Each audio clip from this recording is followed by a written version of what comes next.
Hollywood silver screen presenting Maleficent. ये एक परी की कहानी है जिसका नाम होता है मेलेफिसेंट। वो मूर्स जंगल में रहती है और ये जंगल जादुई जंगल है जहाँ पर तरह तरह के जीव रहते हैं। मेलेफिसेंट के अंदर बहुत शक्तियाँ होती है और जब एक दिन जंगल के अंदर एक लड़का आता है तो वो उस जगह पर जाती है। मेलेफिसेंट ने इंसान को बहुत पास से कभी भी नहीं देखा और वो उसे बाहर आने के लिए कहती है। दरअसल उसने यहाँ से एक हीरा चुराया होता है और जब वो बाहर आता है तो वो भी उसी उम्र का होता है जिस उम्र की मेलेफिसेंट है। मेलेफिसेंट उससे हीरा वापस ले लेती है और उसे जंगल की सरहद तक छोड़ने के लिए जाती है। इस लड़के का नाम स्टीफान है जो कि पास ही के राज्य में रहता है। मूर्स जंगल खत्म होते ही एक दूसरा राज्य शुरू होता है और इस राज्य के राजा का नाम होता है हेनरी, जो कि मूर्स जंगल को अपने कब्जे में लेना चाहता है। एक जादुई जंगल है। स्टीफान मेलेफिसेंट को बताता है कि उसके माँ बाप अब इस दुनिया में नहीं है, वो अकेला है। मेलेफिसेंट कहती है कि उसका भी इस दुनिया में कोई नहीं है। वो वहाँ से जाने से पहले कहता है कि अगर मैं यहाँ पर दोबारा आया तो क्या तुम मुझे मिलोगी। मेलेफिसेंट बोलती कि तुम्हारा यहाँ पर आना सेफ नहीं है।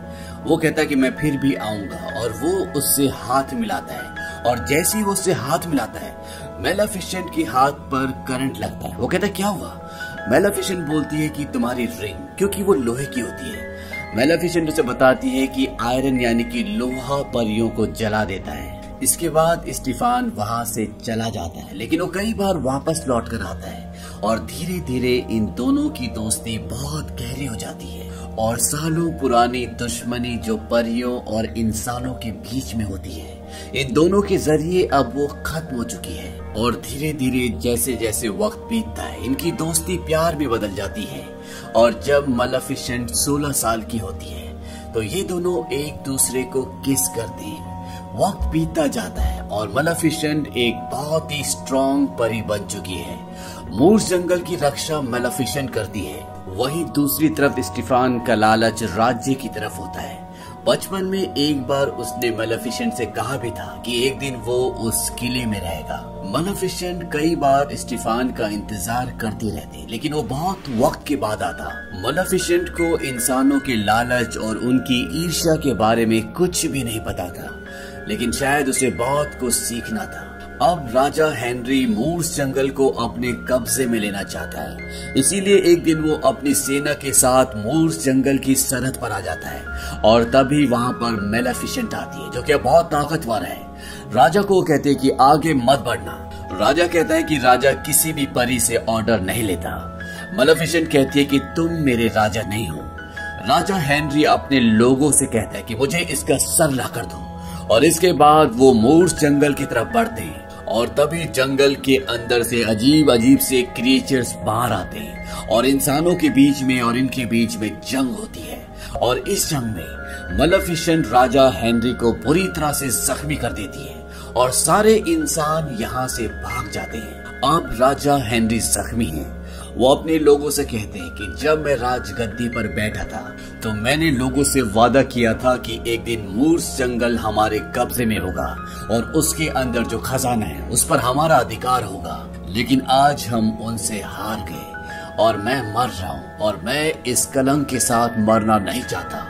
जो भी उस पंखों वाली क्रिएचर को मारेगा जिसका नाम मेलेफिसेंट है, मैं उसकी शादी अपनी बेटी से करवा दूंगा और इस राज्य का राजा उसे बना दूंगा। यहाँ पर स्टीफान भी होता है और इसके बाद वो मूर्स जंगल जाता है और वहाँ पर वो मेलेफिसेंट से मिलता है और यहाँ पर वो कई सालों के बाद आया है लेकिन मेलेफिसेंट उसे माफ कर देती है क्योंकि वो उससे प्यार करती है। स्टीफान उसे बोलता है कि राजा हेनरी तुम्हें किसी भी कीमत पर मारना चाहता है, तुम्हें अपना ध्यान रखना होगा। मेलेफिसेंट को उसकी बातों पर यकीन है क्योंकि वो उससे प्यार करती है। ये बहुत देर तक बातें करते रहते हैं। बातें करने के दौरान स्टीफान मेलेफिसेंट को पानी देता है जिसमें नींद की दवा होती है और मेलेफिसेंट नींद की गहराइयों में सो जाती है। और अब स्टीफान चाकू उठाता और वो उससे मेलेफिसेंट को मारना चाहता है लेकिन वो उसे मार नहीं पाता। और जब सुबह मेलेफिसेंट की आंखें खुलती है तो वो देखती है कि उसके पंख नहीं होते। दरअसल स्टीफान ने उसके पंख काट दिए होते हैं और ये देखने के बाद मेलेफिसेंट बहुत रोती है क्योंकि उसके साथ धोखा हुआ है। उसकी सबसे प्यारी चीज जो कि उसके पंख है, जो उसे आसमान की ऊंचाइयों में ले जाते हैं, अब मेलेफिसेंट के पास वो नहीं है। वहीं दूसरी तरफ स्टेफान मेलेफिसेंट के पंख राजा हेनरी के पास ले जाता है और वो कहता है कि मैंने आपका बदला ले लिया, मैंने उसे खत्म कर दिया। ये बात सुनकर राजा बहुत खुश होता है और अपने वादे के मुताबिक उसे वहां का राजा बना देता है। वही मेलेफिसेंट जो हर जगह उड़कर जाया करती थी, अब उसे हर जगह पैदल जाना पड़ता है। वो इस धोखे से पूरी तरह से टूट चुकी होती है। एक बार मेलेफिसेंट देखती है कि एक आदमी एक कौवे को मारने ही वाला होता है कि तभी मेलेफिसेंट उसे इंसान बना देती है। वो आदमी वहां से भाग जाता है और इसके बाद वो कौवा जो कि अब इंसान बन चुका है, वो मेलेफिसेंट को थैंक्स कहता है और कहता है कि मैं जिंदगी भर तुम्हारी सेवा करूंगा। इसका नाम डेविल होता है। मेलेफिसेंट को जब ये पता चलता है कि स्टेफान ने ऐसा इसलिए किया था कि वो राजा बन सके, उसे बहुत गुस्सा आता है और वो पूरे मोर्स जंगल को एक डार्क किंगडम में बदल देती है। धीरे धीरे वक्त बीतता है और स्टेफान जो कि अब राजा बन चुका है, उसके घर में एक बेटी पैदा होती है और वो एक बहुत बड़ा जश्न रखता है। और उस दिन वहां पर मेलेफिसेंट भी पहुंच जाती है। वो कहती है कि ये सुंदर होगी, इसे हर कोई प्यार करेगा, लेकिन जब ये 16 साल की होगी तो सूर्य अस्त होने से पहले चरखे की सुई इसकी उंगली में चुभेगी और ये गहरी नींद में सो जाएगी और उसके बाद ये कभी नहीं उठेगी, यानी कि ये मर जाएगी। स्टेफान उसके सामने गिड़गिड़ाता, उसे भीख मांगता। वो कहता है कि मेलेफिसेंट ऐसा मत करो। मेलेफिसेंट कहती है कि ठीक है, अगर इसके 16वें जन्मदिन के दिन किसी सच्चे प्यार करने वाले ने इसे किस किया तो इसकी जान बच जाएगी, नहीं तो ये उस दिन मर जाएगी। और इसके बाद मेलेफिसेंट वहां से चली जाती है। राजा स्टेफान इस बात से बहुत डर जाता है और वो 3 नन्ही परियों को अपनी बेटी को देता है जिसका नाम ऑरोरा है और वो कहता है कि इसे यहाँ से कहीं दूर ले जाओ और जब ये 16 साल एक दिन की हो जाए तो इसे वापस ले आना ताकि मेलेफिसेंट का जो श्राप है वो टल जाए। साथ ही स्टेफान यहाँ पर अपने आदमियों को मेलेफिसेंट को मारने के लिए भेजता है, लेकिन वो जंगल के चारों तरफ एक दीवार खड़ी कर देती है जो पेड़ों की होती है और ये ऐसी दीवार होती है जिसके अंदर कोई भी इंसान नहीं जा सकता। स्टेफान के लोग उन्हें जलाने की भी कोशिश करते हैं, लेकिन उनकी सारी कोशिशें नाकाम हो जाती है। स्टेफान इस बात से बहुत गुस्सा हो जाता है, वो डरा हुआ होता है, लेकिन वो कुछ भी नहीं कर सकता। वहीं दूसरी तरफ मेलेफिसेंट को ये पता है कि स्टेफान की बेटी ऑरोरा कहाँ पर है और वो वहां पर जाती है। वो उसे डराने की कोशिश करती है, लेकिन वो अभी बहुत छोटी है। वो उसे देखकर हंसती है। मेलेफिसेंट और उसका जो कौवा होता है, जो इंसान भी बन सकता है, वो दोनों ऑरोरा पर नजर रखते हैं। एक बार ऑरोरा एक तितली के पीछे भाग रही होती है और वो पहाड़ से गिरने वाली होती है, क्योंकि जो यहाँ पर 3 परी है उनका ध्यान उस पर नहीं है और ऑरोरा पहाड़ से गिर जाती है। लेकिन मेलेफिसेंट वहां पर अपनी शक्ति से पेड़ के जरिए उसे बचा लेती है। कहीं न कहीं मेलेफिसेंट के अंदर इस बच्ची के लिए अब एक सॉफ्ट कॉर्नर आ चुका है, क्योंकि मेलेफिसेंट दिल से बुरी नहीं है, वक्त ने, हालात ने उसे ऐसा बना दिया है। धीरे धीरे वक्त बीतता है और वो बदलते मौसमों के साथ साथ बड़ी होना शुरू हो जाती है और जैसा कि मेलेफिसेंट ने कहा था कि वो सुंदर होगी, ग्रेसफुल होगी, ऑरोरा बिल्कुल वैसी होती है। अब यहाँ पर जो 3 परियां हैं जिन्हें ऑरोरा का ध्यान रखना है, वो लापरवाह होती है और इसीलिए मेलेफिसेंट उसका ध्यान रखती है। और अब ऑरोरा 15 साल की हो जाती है और ऑरोरा के अंदर भी ये जिज्ञासा होती है कि इन लकड़ी की दीवारों के पीछे क्या है। वो मूर्स के अंदर जाना चाहती है और एक दिन मेलेफिसेंट उसे अंदर ले आती है, पर वो उसके सामने नहीं आती। लेकिन ऑरोरा को एहसास है कि उसके आसपास कोई है और वो मेलेफिसेंट को सामने आने के लिए कहती है। मेलेफिसेंट उसके सामने आ जाती है। ऑरोरा उसे कहती है कि मुझे पता है आप मेरी गॉड मदर है, बचपन से आप मेरे आसपास थी, मेरी परछाई की तरह। मैंने हमेशा आपको महसूस किया है। और उस कौवे को जो हमेशा मेलेफिसेंट के साथ रहता है, वो कहती है कि मैं तुम्हें भी पहचानती हूँ। वहीं दूसरी तरफ राजा स्टेफान अब पूरी तरह से डिप्रेशन में जा चुका है। उसे कुछ भी नहीं समझ आता। वो अपने आप को कमरे में कैद कर लेता है। यहाँ तक कि उसकी पत्नी की तबीयत बहुत ज्यादा खराब होती है, लेकिन उसे उसकी भी कोई परवाह नहीं है। वो कहता है जिस दिन मेलेफिसेंट का श्राप खत्म हो जाएगा, फेल हो जाएगा, उस दिन वो मेरे सामने आएगी मेरे लिए और मैं उस दिन के लिए तैयार हूँ। वहीं दूसरी तरफ मेलेफिसेंट और ऑरोरा अब एक दूसरे के काफी करीब है। इन दोनों के दिल में एक दूसरे के लिए प्यार है और मेलेफिसेंट ये बिल्कुल भी नहीं चाहते कि ऑरोरा मर जाए। उसने उसे श्राप दिया है और 16वां जन्मदिन जल्द ही आने वाला है। मेलेफिसेंट उस श्राप को वापस लेने की कोशिश करती है। वो अपनी सारी शक्तियों का इस्तेमाल करती है, लेकिन वो चाहकर भी ऐसा नहीं कर पाती। वो नाकामयाब हो जाती है क्योंकि उसने श्राप देने के बाद ये कहा था कि इस धरती की कोई भी शक्ति इस श्राप को नहीं टाल सकती। ये उसके खुद के शब्द थे, इसीलिए वो चाहकर भी खुद इस श्राप को नहीं टाल सकती। और इस बात का मेलेफिसेंट को बहुत दुख होता है क्योंकि वो ऑरोरा से प्यार करती है। एक दिन ऑरोरा मेलेफिसेंट से पूछती है कि सब परियों के पंख हैं लेकिन आपके नहीं है। वो कहती है कि मेरे भी पंख थे, बहुत बड़े। जब मैं चलती थी तो वो जमीन से लगते थे, मैं उन पर विश्वास कर सकती थी।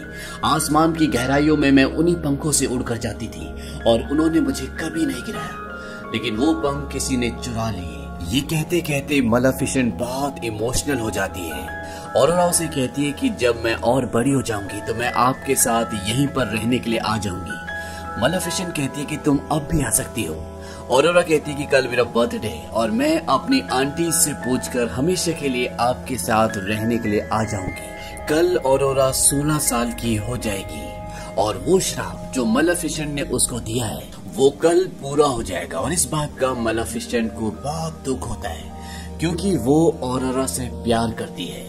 यही जंगल में ऑरोरा को एक लड़का मिलता है जिसका नाम फ्लिप है। दरअसल वो अपना रास्ता भटक गया होता है। वो राजा स्टीफान के महल में जा रहा होता है और वो ऑरोरा से रास्ता पूछता है। ये दोनों एक दूसरे की तरफ अट्रैक्ट हो जाते हैं। दूर से मेलेफिसेंट और उसका कौवा जिसका नाम डीवियल है वो दोनों देख रहे होते हैं। डीवियल कहता है कि हमें हमारा आंसर मिल गया। जैसा कि तुमने कहा था कि अगर कोई ट्रू लव किस ऑरोरा को करेगा तो श्राप टल जाएगा। मेलेफिसेंट कहती है कि मैंने ये बात इसीलिए कही थी क्योंकि ऐसी कोई भी चीज नहीं होती। इसके बाद ऑरोरा अपने घर जाती है जहाँ पर वो तीनों नन्ही परियां जो बचपन से लेके अब तक ऑरोरा का ध्यान रखती है। दरअसल अभी नन्ही नहीं होती बल्कि बड़ी होती है क्योंकि ये उस आकार में ऑरोरा का ध्यान नहीं रख सकती थी। ये तीनों के तीनों ऑरोरा को उसके जन्मदिन के बाद राजा के पास वापस ले जाने के बारे में बात कर रहे होते हैं और तभी वहाँ पर ऑरोरा आ जाती है। ऑरोरा कहती है कि अब मैं यहाँ से जाने के लिए तैयार हूँ। दरअसल वो मेलेफिसेंट के पास जाना चाहती है। ये बात सुनकर वो हैरान हो जाती है। ऑरोरा को ये बात नहीं पता होता कि उसके माता पिता आज भी जिंदा हैं। उन्होंने इसे ये बताया होता है कि उसके माता पिता मर चुके हैं और तभी एक परी के मुंह से निकल जाता है कि हम तुम्हें तुम्हारे पिता के पास वापस ले जाएंगे। इस बात को सुनकर ऑरोरा हैरान हो जाती है और इसके बाद इन तीनों को ऑरोरा को सारा सच बताना पड़ता है और ऑरोरा समझ जाती है कि ये जिस इविल फेरी की बात कर रहे हैं जिसका नाम मेलेफिसेंट है वो और कोई नहीं बल्कि वो है जिसे वो अपनी गॉड मदर समझती है। वो मेलेफिसेंट के पास जाती है और मेलेफिसेंट एक्सेप्ट करती है कि हाँ ये सब कुछ हुआ था। ऑरोरा वहाँ से भागकर चली जाती है और वो सीधा अपने पिता के पास महल में जाती है। वो अपने पिता को देखकर बहुत खुश होती है। उसके पिता इस बात से नाराज होते हैं क्योंकि उन्होंने उन 3 परियों को कहा था कि ऑरोरा को उसके जन्मदिन के एक दिन बाद लेकर आना, लेकिन ऑरोरा जन्मदिन से एक दिन पहले आ जाती है। स्टीफान अपने लोगों से कहता है कि ऑरोरा को कमरे में बंद कर दो और ध्यान रहे कि वहाँ पर कोई भी नहीं जाना चाहिए। लेकिन स्टीफान चाहे जो कर ले वो श्राप को नहीं टाल सकता और अगले दिन जिस दिन ऑरोरा का जन्मदिन होता है वो अपने आप ही मंत्र मुक्त हो जाती है और उस कमरे में जाती है जहाँ पर आज से 16 साल पहले स्टीफान ने इस पूरे राज्य के स्पिनिंग व्हील स्पिंडल यानी चरखे का वो पहिया जिस पर एक कील होती है वो यहाँ पर रखवा दी थी ताकि कभी भी मेलेफिसेंट का श्राप पूरा ना हो सके। लेकिन श्राप के असर से ऑरोरा खुद वहाँ पहुंच जाती है और वो एक कील के ऊपर अपनी उंगली रखती है और उसे दबा देती है और उसको दबाते ही वो गहरी नींद में चली जाती है और अब श्राप के मुताबिक वो इस नींद से कभी भी जाग नहीं सकती। वही दूसरी तरफ ये दिखाया जाता है कि मेलेफिसेंट अपने साथ उस लड़के को जिसका नाम फ्लिप है जो कहीं न कहीं ऑरोरा को प्यार करता है और ऑरोरा भी उससे प्यार करती है उसे अपने साथ लेकर महल की तरफ आ रही होती है। वहीं महल में ये दिखाया जाता है कि स्टीफान अब पूरी तरह से परेशान है क्योंकि श्राप पूरा हो चुका है। नन्ही परी बोलते कि अगर आप उसे ट्रू लव किस करें तो शायद वो जाग जाए। स्टीफान कहता है कि ट्रू लव जैसी कोई चीज नहीं होती। अगर ट्रू लव को वो मानता तो कभी भी वो मेलेफिसेंट को धोखा नहीं देता, उसके पंख नहीं काटता। दरअसल आज जो कुछ भी हो रहा होता है इसके पीछे खुद स्टीफान जिम्मेदार होता है। उसी की वजह से मेलेफिसेंट, जो कि एक अच्छे दिल की परी थी, उसके दिल में बदले की भावना आ गई और उसने ऑरोरा को श्राप दे दिया। अब मेलेफिसेंट फ्लिप को लेकर उस कमरे में आती है जहाँ पर ऑरोरा है और वो फ्लिप को उसे किस करने के लिए कहती है। फ्लिप उसे किस करता है लेकिन ऑरोरा नींद से नहीं जागती। मेलेफिसेंट को इसका बहुत दुख होता है। उसे एहसास होता है कि उससे गलती हो गई और वो सोई हुई ऑरोरा से कहती है कि मैं कसम खाती हूँ कि जब तक मैं जिंदा हूँ तुम्हें कोई भी हार्म नहीं पहुँचाएगा और मैं हर दिन तुम्हारी स्माइल को मिस करूंगी। उसकी आंखों में आंसू होते हैं और वो ऑरोरा के फोरहेड पर किस करके वहां से जाने लगती है और तभी पीछे से आवाज आती है, हेलो गॉड मदर। दरअसल वो होश में आ चुकी होती है। ट्रू लव जिस पर किसी को भी विश्वास नहीं होता वो ऑरोरा के बीच में और मेलेफिसेंट के बीच में होता है। और अब ऑरोरा भी मूर्स जंगल में, जो कि एक जादुई जंगल है, वहाँ पर मेलेफिसेंट के साथ हमेशा के लिए रहने के लिए जाना चाहती है। लेकिन इससे पहले कि ये यहाँ से निकल पाते यहाँ पर स्टीफान के लोग आ जाते हैं और वो ऑरोरा को जाल में फंसा लेते हैं। ये लोहे का जाल होता है क्योंकि मेलेफिसेंट ने बचपन में स्टीफान को बताया था कि लोहा परियों को जला देता है, वो उनकी कमजोरी है, उसके आगे उनकी शक्तियां काम नहीं करती। और यहाँ पर होता भी ऐसा ही है।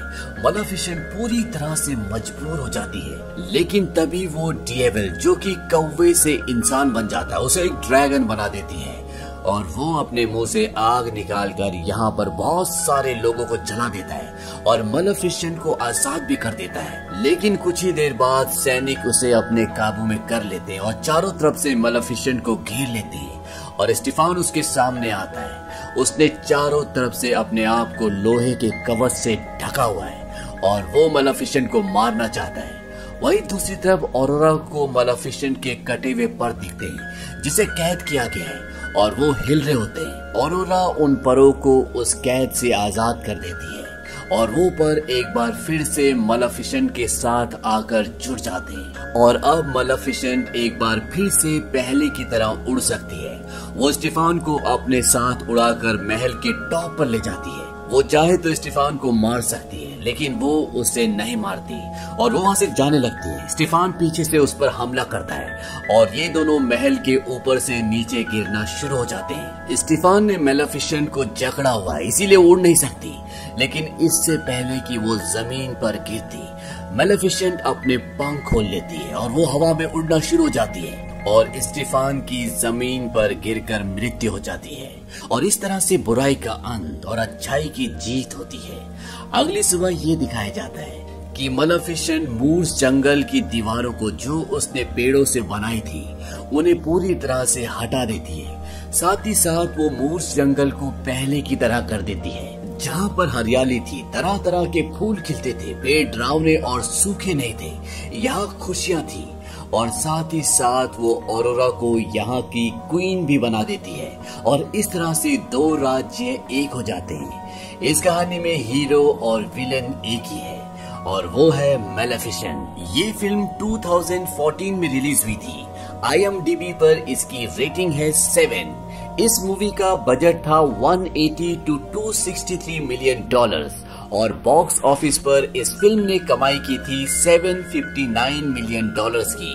जहां तक हमें इंफॉर्मेशन है, इस फिल्म की हिंदी डबिंग नहीं हुई है। उम्मीद करते हैं कि ये कहानी आपको पसंद आई होगी।